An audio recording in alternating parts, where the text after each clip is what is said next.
Mən Elvin Mehdizadə, bu mahnımı dostum Asifin adından Bəzrəvanın fəxri olan Şəhid Hüseynal Nəbiyevin əziz xatirəsinə həsr edirəm.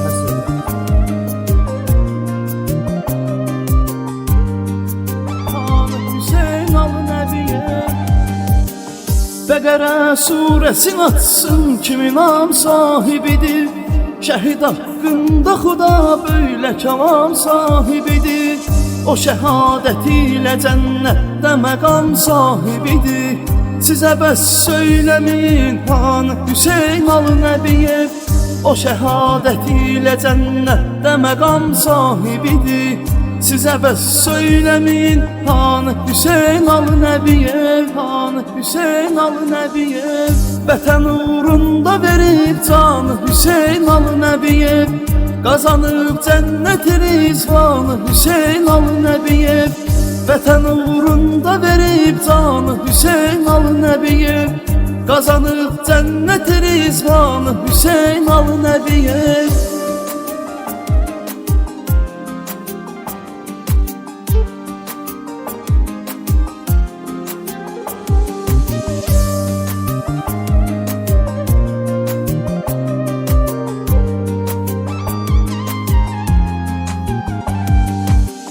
Ana bir güldü, o gül qəmlə darıxmaqla solur.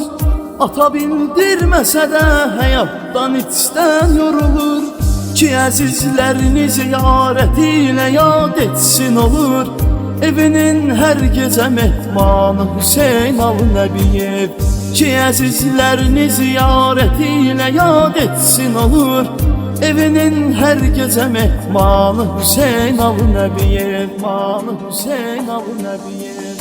Vətən uğrunda verib canı Hüseynal Nəbiyev. Qazanıb cənnət rizvanı Hüseynal Nəbiyev. Vətən uğrunda verib canı Hüseynal Nəbiyev.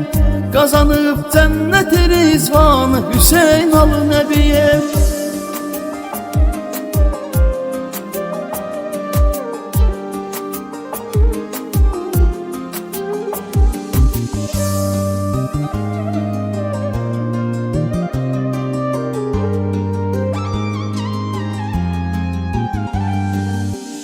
O cəllabad qürürün hikmət ata sevdana.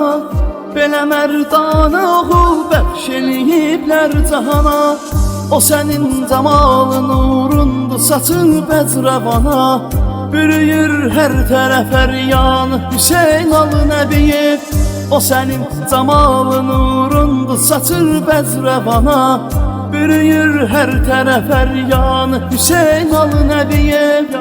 Hüseynal Nəbiyev. Vətən uğrunda verib canı Hüseynal Nəbiyev. Qazanıb cənnət rizvanı Hüseynal Nəbiyev. Vətən uğrunda verib canı Hüseynal Nəbiyev. Qazanıb cənnət rizvanı Hüseynal Nəbiyev.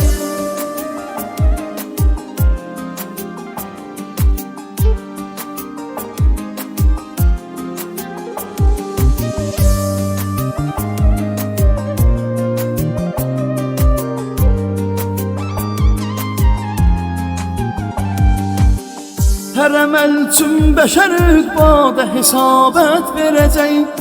Və günahlar ona ən ali xəcalət verəcək. Şəhid öz nurunu məhşərdə şəfaət verəcək. Bizə də bəxş edər ihsanı Hüseynal Nəbiyev. Şəhid öz nurunu məhşərdə şəfaət verəcək. Bizə də bəxş edər ihsanı Hüseynal Nəbiyev. Hüseynal Nəbiyev. Vətən uğrunda verib canı Hüseynal Nəbiyev. Qazanıb cənnət rizvanı Hüseynal Nəbiyev. Vətən uğrunda verib canı Hüseynal Nəbiyev. Qazanıb cənnət rizvanı Hüseynal Nəbiyev.